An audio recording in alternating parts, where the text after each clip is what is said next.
നന്മയും തിന്മയും ജീവിതമാകുന്ന നാണയത്തിൻ്റെ രണ്ടു വശങ്ങളാണ്. തിന്മയോട് തോൽക്കാതെ നന്മയാൽ തിന്മയെ ജയിക്കുക എന്ന് വേദപുസ്തകം നമ്മെ പഠിപ്പിക്കുന്നു. ദൈവ സ്നേഹത്തിൻ്റെ ഫലങ്ങളാണ് നന്മയും അനുഗ്രഹവും.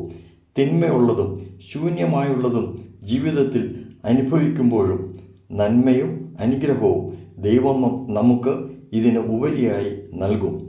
അതിന് ദൈവത്തിന് നന്ദി പറഞ്ഞുകൊണ്ട് അവനെ സ്തുതിച്ച് പാടാം.